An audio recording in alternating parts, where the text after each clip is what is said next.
тереңиндеби? Кана балдар, ойлонуп көрүп суроого жооп бергенге аракет кылып көрөлү. Жандуу организмдердин эң жогорку концентрациясы бул литосфера, гидросфера жана литосферада тараган экен. Мына ушул географиялык кабыктардын бардыгы бүт тиричилик жүргөн катмар.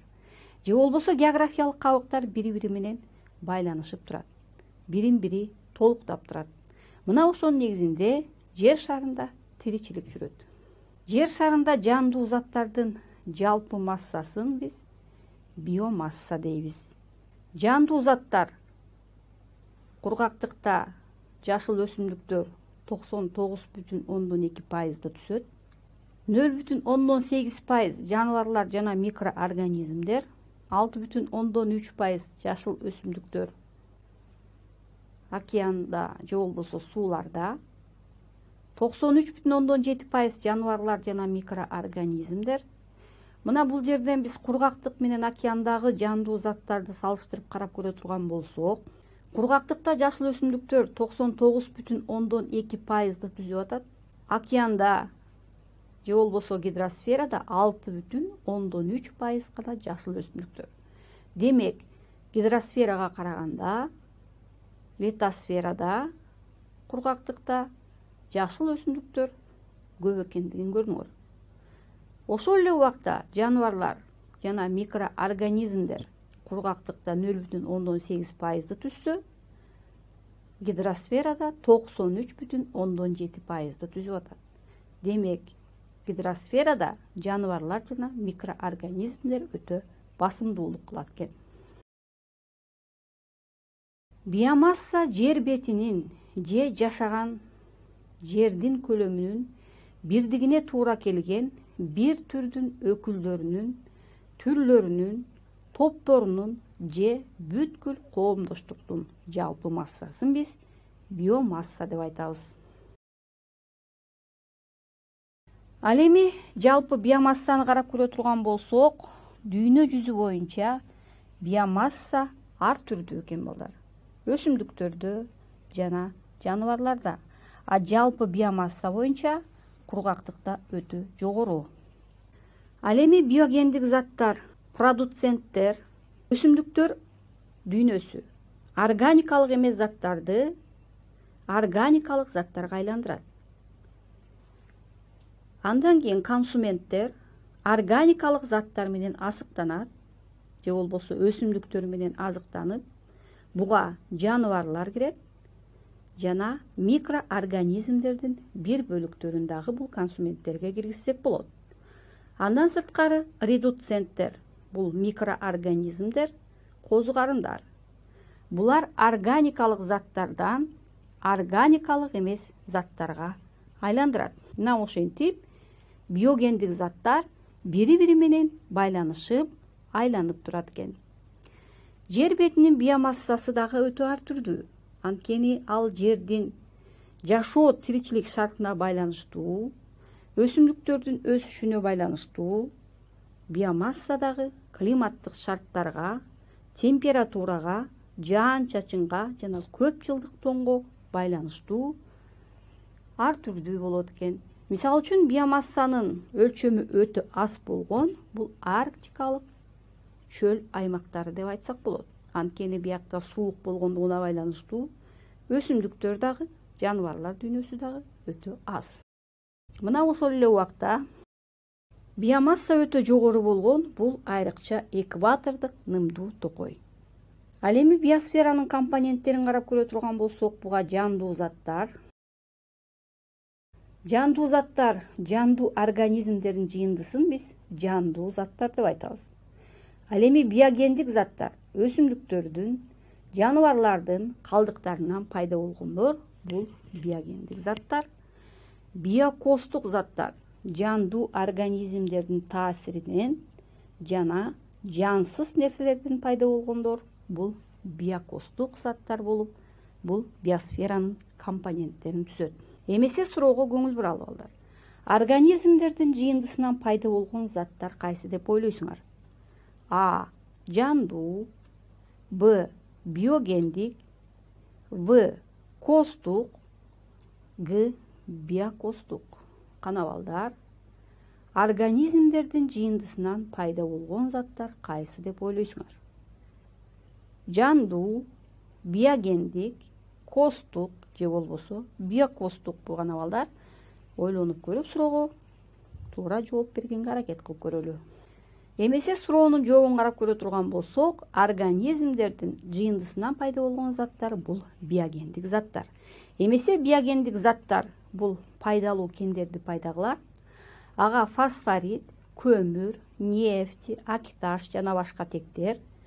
Мына ушул тектердин ичинен пайда болгон биогендик тектерден карап көрсөк, бак өсүмдүктөрүнөн көбүнчө өсүмдүктөрдүн чирешинен торф пайда болот. Торфтор улам басылып отуруп күрөң көмүр жана таш көмүргө айланат.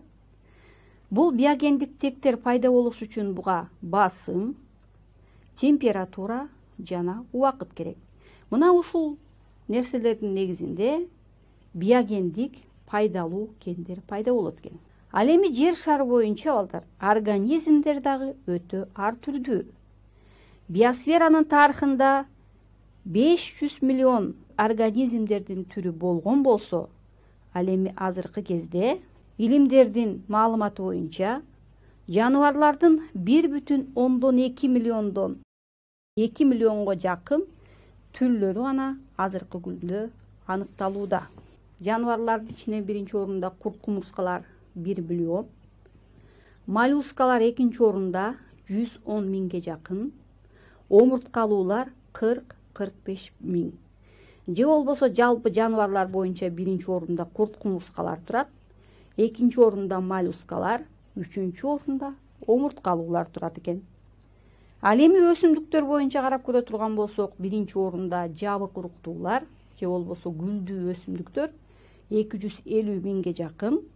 Андан кийинки экинчи орунда козу карындар 100 миңден ашык. Ал эми тирүү организмдердин түрлөрү боюнча карап көрө турган болсок, буга вирустар, бактериялар, козу карындар, жаныбарлар жана өсүмдүктөр кирет.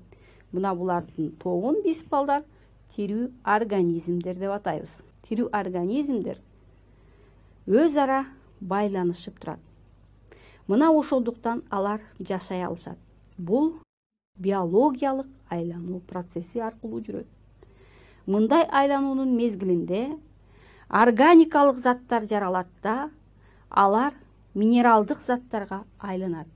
Ошентип тирүү организмдер бири-бири менен байланышта болуп, биологиялык айланууну түзөт экен. Атмосфера, литосфера жана гидросфера менен чектешкен жерлеринде тиричиликтин жашоосу жана өрчүүсү үчүн эң ыңгайлуу шарттар бар. Мына ошондуктан бул аймактар тиричиликтин очогу деп атап койсок дагы болот. Ал эми өсүмдүктөр менен жаныбарлар жер шары боюнча жана океанда бирдей таралган эмес. Анткени жалпы тиричилик үчүн жарыкчылык жана жылуулук керек. Мисалы үчүн топурактарда жайгашкан жаныбарларды карап көрсөк, алар 1-2 километр тереңдиктерге чейин жайгашып, мында көбүнчө жашыл өсүмдүктөр, аны менен тиричилиги байланышкан жаныбарлар жана микроорганизмдер көбүнчө бул топурак катмарларында 1-2 километр тереңдикке чейин жашайт экен. Океандарда болсо организмдердин көпчүлүгү океан суусунун үстүңкү катмарында жана суу менен атмосфера чектешкен жерлеринде көп топтошот. Бул аймакта океандагы биомассанын негизин түзгөн микроскоптук балырлар дагы өсөт. Мындай балырлардын океандагы организмдер үчүн мааниси дагы өтө чоң.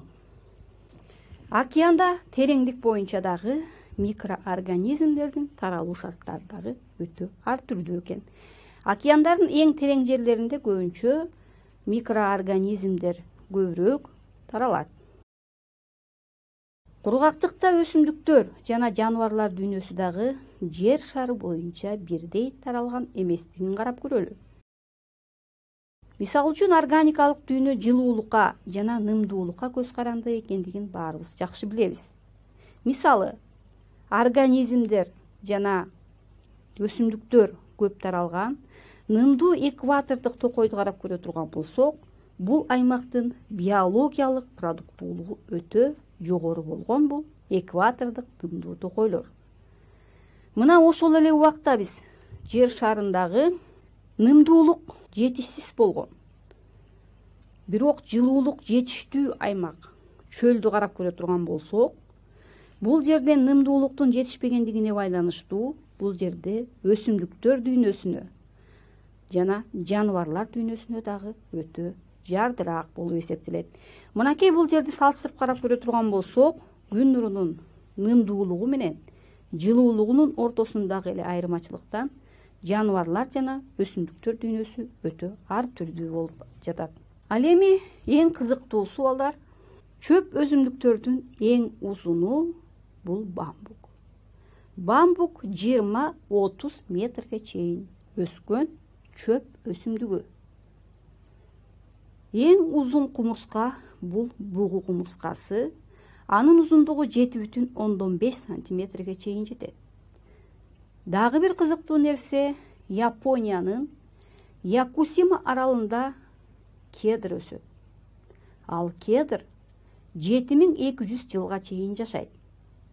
Бул кедрди дүйнөлүк жаратылыштардын эстеликтеринин катарына киргизген.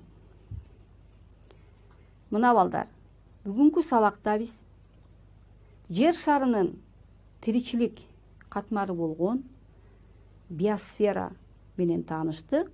Биосфера бардык географиялык кабыктарды камтый тургандыгын, же болбосо жалпы тиричилик жүргөн аймакты биз тиричилик дүйнөсү же болбосо биосфера деп атайт экенбиз. Андан сырткары организмдердин көп түрдүүлүгү менен тааныштык.